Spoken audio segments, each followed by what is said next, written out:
Was that surprising to see such a sell-off? Well, it wasn't that surprising because people are he's such a big person in the market. I mean, a $222 billion fund in a market that doesn't trade that frequently, where there isn't that much turnover. You're going to see some trading around that. People are wondering whether the firm is going to change its strategy. They're wondering whether the outflows are going to force selling that could, potentially affect asset prices. And the interesting thing is, while the most liquid or the most frequently traded assets bounced back, the less frequently traded assets did not. So it's sort interesting. of One of the fascinating things was just the big run-up that we saw in Janus. I mean, the biggest gain in that company's stock price ever, getting Absolutely. Bill Gross in-house. I think people wanted to take advantage. There were a lot of people looking for different ways to kind of capitalize on this and to make some fast money off of it. That being said, I think you're right. A lot of the things just bounced right back. And I think, to me, this kind of illustrates the resilience of the bond market, and that it's, you have the biggest move in probably, definitely 2014 in a couple years. And yet everything kind of came back. And I think what happened was there was so much speculation. Yeah. But Pimco's saying, we're not changing any strategies. We've had redemptions for 16 consecutive months. This isn't new to us. We know how to handle this. We have liquidity, and people in the market trying to position around it. Do you think they anticipated this much, though?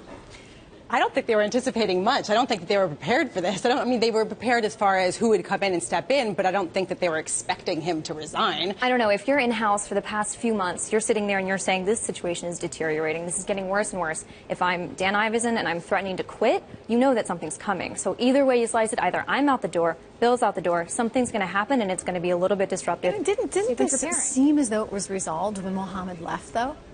It seemed as though, okay, well, Bill Gross is there to stay. They had their battle.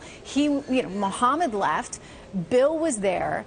So, for him to suddenly now take off and go to Janus, it seemed as though he had already gotten the endorsement of the board. But I think that was really the final blow, right? So you have a structure that really works when you have an authoritarian figure, that he really kept a tight hold on everything and everyone knew that, right?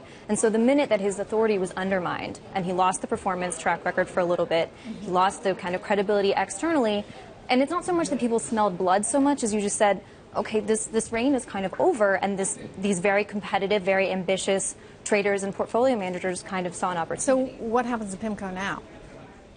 A lot, I think. Well, I think from the bond market's perspective, people are really trying to look at the flows. They're trying to figure out where the money is going to go, how much they're actually going to have to liquidate. I know that a lot of other investment managers have taken on assets and mandates to manage those assets directly from Pimco, which has sort of mitigated some of the effects in the market because they haven't had to actually sell those assets. The question in the bond market is, going forward, will they have to be forced, will they be forced to actually sell some of the underlying assets? What will that do to the market? How will they manage going forward? Will they really keep his Bill Gross's strategies in place? It doesn't look like it worked for them, though. That's the reality, right? Yeah. So maybe saying, it's not worth keeping his strategies in place. They're saying, we're keeping all of the same strategies, all of the same processes, all of the infrastructure, but you kind of want them to address that the performance hasn't been up to par, so can we actually change some things and maybe get performance back?